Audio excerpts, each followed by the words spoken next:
Okay, so one other thing, right, Abdurrahim, like, is that I'm really, really like you're one of the people, like I said, very interesting. I'm very happy that I got to know you. I remember, like, while we were waiting for people who were usually late in the higher meetings, we were like having really interesting conversations, talking about amazing things. And Yeah. you know what? You've got like a lot of alternative views. Like, I learned so much about schooling and home education and things like this, and then the environment and like where do you like get all this information from? And you're quite different to normal people. Like, you love mountain biking, you love like you live in a really amazing place, and like tell us like a little bit more about this whole kind of alternativism, as I call it, to most sheikhs that I've met. I don't know, bro. I'm a big believer in questioning stuff. I'm not really comfortable always. I mean, I look, if I had accepted the status quo, I wouldn't be a Muslim, Mm, right? I wouldn't be a Muslim if I just accepted the status quo. I would not be a Muslim. I am a Muslim because I didn't accept the status quo, because I questioned what I was being told, what the purpose of life was. So it comes from that place, right? It comes from that place of questioning what people tell me, mm, right? And so I don't care who it comes from, the biggest sheikh in the world. I don't care, you're Sheikh Falan Falan, you studied this and that, and you know whatever. It doesn't mean anything to me, right? I still have to weigh what you say against what I understand Allah and His Messenger and what the guidance from Islam is teaching me, right? And it's the same about whatever it may be. Why am I going to accept an education system, or whatever it may be? We should question it, and you must question it, yeah, I right? mean, So today I we guess we that's where it have comes from, bro. we have a situation, Abdurrahim. Sorry to cut you off. Is that right now? This is the first week where most of mankind is probably homeschooling their kids. Like, literally, it's kind of Yeah, being forced upon yeah, them, right? And alhamdulillah, like, you have a lot of yes, experience on this, right? So just tell us a little bit about, because like there's stuff you know about homeschooling which like I'd never even heard of or thought of, like unschooling and all yeah, this stuff, right? Like, what's your yeah. kind of general kind of any tips or any advice or guidance for all those people who've got their kids suddenly thrust upon them from the government, from school, and now it's like educate them? Yeah, I mean, like what a lot of people are doing is literally homeschooling. So they're doing school at home. And basically, instead of being in the classroom, they're just at home doing all the work they would have been doing. And that's not making the best of the opportunity that you could have to educate your children at home, right? Mm, Because if you're educating your children at home, you have the possibility of approaching their education in a totally different, unique, exciting, stimulating way that has the possibility of making them much more transformative human beings, right? Okay, so it's again, think about it, right? What do you want your, if you're training your kids to be leaders, right?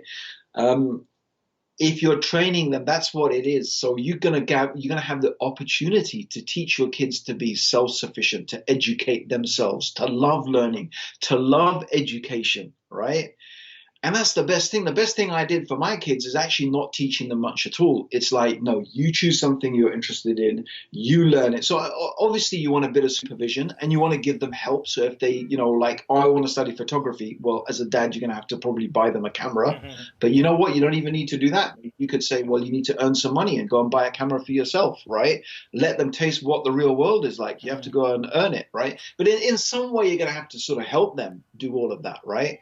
But all of that is that. So this is what happened to I was actually forced into homeschooling my kids, right? Although I believed in it from a point of view of, it's like a good idea, but I was forced into it by circumstance, and that, I'm a reader, right? So when there's something I have to do, I'm going to read like 5 or 6 or 10 books on that subject, right? So homeschooling, I started getting all the books and going on the internet and finding out about different styles of homeschooling. So there's everything from like what people are doing now is literally just replacing the school curriculum and just doing it at home. And then the other extreme is what they call unschooling. It's literally you do nothing with your kids, right? You just leave them, right? Let them get on with it, right? And they will, and it's the idea they will literally teach themselves, like even to read. You don't even teach them to read, like they will teach themselves to read. And it may happen when they're 13, it may happen when they're 7, right? So you have all of these stories of these kids who love computer games, and because they love computer games, they realize there's only a certain stage you can get before you have to start reading the instructions. You have to start reading. So they teach themselves to read because of that thing they want to do, right? It sounds crazy, and people will say, how can you do that? But think about it. Think about what you actually went away from school with. What do you actually remember from school? I remember because I had this argument with my mum about homeschooling. It's like, oh, well, why is not sending the kids to school and blah, blah, blah, blah, blah, blah, blah, blah, blah, blah. And it was like, in the end, I asked her, so, okay, what did you learn from school? What's the thing that you got from school, really? That you use today, right? And you use in your everyday life that you could not have learned just at home. The only thing she could say is, well, I made some good friends. That was it. Yeah.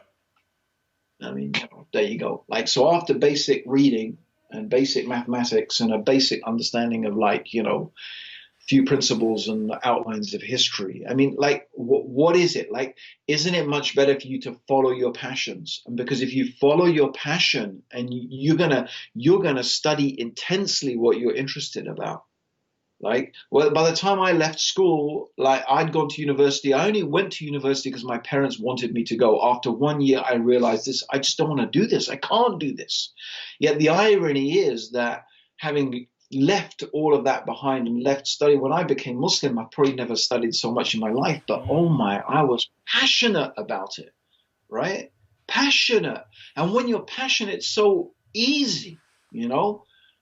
So I think that's you know, that unschooling philosophy, you know, is a little bit about allowing people to be driven by their interests and their passions. So therefore, as a parent, you have to support them in their interests and passions. Of course, you have to do that, and that's also hard work. Don't think it's not hard work. It is. But what it means is that, you know, you have kids who come out of it at the end who know how to educate themselves. So I give you an example, right? So one of my daughters, after going through 3-4 years of unschooling, of me doing absolutely nothing, not teaching her anything, right? But except saying, you have to study something. I don't care what it is. You have to study something. Going on the internet, taking courses, learning herself, right? She ends up then going to college because my wife insists, no, they have to go to college. So, okay, she goes to college. So now she's what, like 19, right? 18, 19, going to college, right? I'm terrible with ages and stuff, so forgive me, right? So she's going to college and she's sitting there, she's doing IT, okay? And she's the only girl in the class, like, and it's a white man's land, right? Yeah. So she's the only Muslim, the only girl, right? But she said she's surrounded by boys who are like, they're incompetent. Every single thing the teacher has to spoon feed everything to them, every bit of information. They have no idea how to research. They have no idea how to find. I mean, you know, she doesn't know how to code. She doesn't know programming. These guys know it because that's the one thing they were interested in, but she has to learn it, and she learns it. And she outperforms all of these guys, right? And the big difference and she realized the big difference between her and those other guys is that she had learned how to teach herself. She didn't need a teacher to teach her, right? She understood how to learn herself, right? And what better skill is there than that? Because as long as you have that skill, you can teach yourself anything, right? If you don't have that skill, what is the point of all of your education? All you've become is a robot, and that's literally all you're going to do. You're going to what flip burgers in McDonald's and work a counter at Tesco's, right? I don't know. Is that what we want for our, you know, kids? Is that, you know, this is what I'm talking about. How do you raise kids to be leaders? And when I say leaders, meaning they lead their own lives. They're responsible for their own lives. They can do all sorts of extraordinary things. And that's what you want to think about. But if you want your kids just to be robots and to be, you know, just another brick in the wall and to be Ottomans in the mass consumer society, well, you know, that's it. Send them to school. Because what's school about? That's what it is. It was formed in basically most of modern schooling is a byproduct of the Industrial Revolution. It's programming our kids to be factory workers. That's basically what it is. Clocking in, clocking out, changing shifts at the bell, right?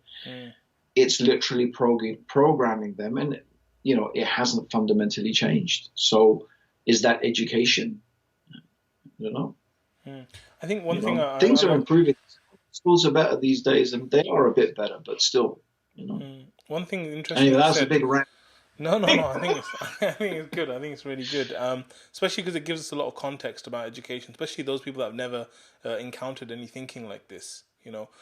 One thing that Tony Robbins said, he said the only resource you need is being resourceful. Because if you can be resourceful, then you can, get everything you need. So I think it's amazing that Yeah. the children are developing that kind of habit and stuff.